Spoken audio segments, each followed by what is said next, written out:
Партиите со меѓусебни обвинувања за криминал и корупција на високи нивоа, кој што направил и кој е виновен.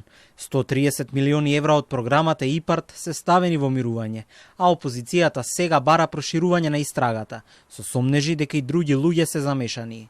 Од СДСМ тврдат дека корупцијскиот скандал води до врвот на власта и прашуваат дали се под истрага и луѓе во кумска, односно кумашинска врска со председателот на владата. Од власта стигна одговор. Нека не остават да си ја завршиме работата. Јас ја повикувам опозицијата да не се зацкрива позади прашања, туку да излезе со тврдења. Тие држат пресконференции со прашања. Ако се толку сигурни во тие тврдења, нека излезат и нека кажат. Замешан е Христијан Мицкоски, замешан е тој и тој. Затоа што вака кукавички не оставуваат впечаток. И нека ни помогнат. Јас јавно повикувам сите што имаат докази за злоупотреба, нека дојдат и нека ги достават тие докази за да можеме ние да делуваме. Така што апсолутно ги отфрлам тие шпекулации, нека остават да си работиме работата онака како што треба, ама да не стигне и до некои нивни поранешни функционери и министри.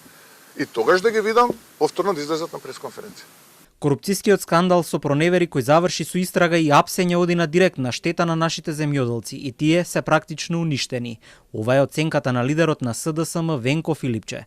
Тој додава дека покрај ова, проблемот за секторот се уште представуваат ниските откупни цени и ниските субвенции. Од партијата вчера предложија да се подготви акциски план кој државата ќе го достави до Европската комисија. До сега има склучени 453 договори во вредност од 35 милиони евра, од кои се исплатени само 10 милиони. Во моментот над 180 инвестиции вредни над 25 милиони евра се директно погодени, уште 30 милиони евра во нови проекти се стопирани. И владата нормално сето ова го крие, не сака да го коментира.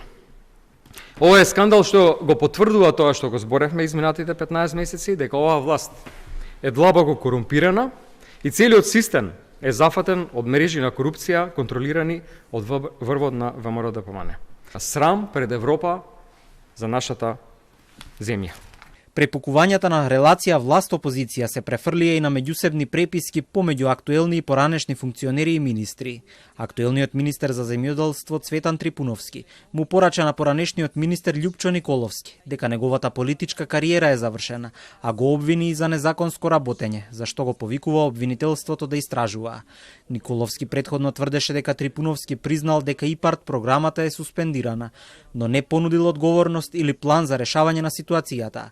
Според поранешниот министер, загрозени се 130 милиони евра европски пари, средства на млади земјоделци и семејства кои имале доверба во програмата. Инаку стопирањето на исплатата од ИПАРД следува поголемиот корупцијски скандал во Агенцијата за финансиска поддршка на земјоделството и руралниот развој, откако директорот Илија Стоилев и неколкумина службеници се притворени за подкуп од околу 50.000 евра.